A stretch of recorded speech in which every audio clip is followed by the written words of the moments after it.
Bonjour bien-aimés et bienvenue à cette série, à cette chaîne, encore une fois. Premièrement, je vous demande anticipativement de vous abonner et de partager auprès de vos amis cette vidéo afin d'être connecté à cette série qui va vraiment vous édifier, j'en suis sûr. Aujourd'hui, notre série porte sur un thème très intéressant, la grandeur qui se cache dans la petitesse.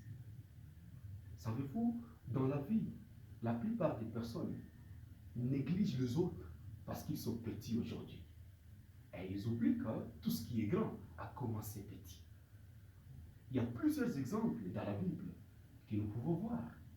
Des choses qui étaient petites, mais qui sont devenues grandes avec le temps. Voyons tout d'abord le petit David. La grandeur de David était cachée dans sa petitesse. Comment ça, me diriez-vous? La petitesse de David, David c'était un berger, quelqu'un qui sentait l'odeur des brebis. Et personne ne pouvait croire que David un jour serait un grand roi. Mais écoutez, c'est dans cette petitesse où David va faire des expériences formidables avec Dieu. David va rencontrer Dieu dans cette petitesse. Vous savez, le plus souvent Dieu nous rencontre dans la petitesse et il nous travaille. Il met des choses à nous afin que nous soyons à mesure d'avancer vers la grandeur. Et en fonction des choses que Dieu a mis à nous, nous pouvons atteindre les sommets et demeurer au sommet. La grandeur se cache dans la petitesse. Ne néglige pas quelqu'un qui est à côté de toi aujourd'hui parce qu'il est petit. Demain, il sera grand. Voyez-vous, si vous comprenez même, si vous prenez un autre exemple qui est très très simple, c'est l'exemple même de quelqu'un qui s'est méprisé dans la Bible. Il s'appelait Gédéon. Gédéon va dire, Dieu lui dit, lève-toi, vaillant héros. Il dit, comment moi je suis vaillant héros? Je suis d'abord un de la plus petite famille de mon peuple, et puis encore la famille la plus pauvre. Donc, la tribu, la plus petite tribu d'Israël, est la famille la plus pauvre de ma tribu.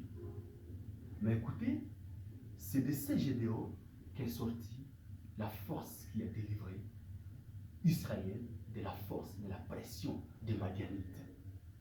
Ne néglige jamais quelqu'un parce qu'il est petit. Il y a toujours la petitesse qui cache la grandeur. Et Dieu, je l'ai dit, nous travaille mieux quand nous sommes encore dans la petitesse. Et l'autre problème dans le monde, c'est que parfois même dans les églises, parfois les hommes de Dieu sont aveuglés. Parce que quelqu'un est dans l'église, il n'a pas de force matérielle. Il n'a pas de force financière. Mais les gens pensent qu'il sera ce qu'il est. On ne lui confie pas assez de choses parce qu'on ignore ce qu'il sera demain.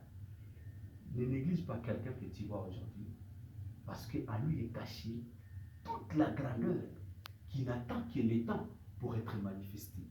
Alors, considère chacun dans la vie à sa juste valeur. Et là, tu réussiras dans ta vie et même dans ton ministère. Que Dieu vous bénisse.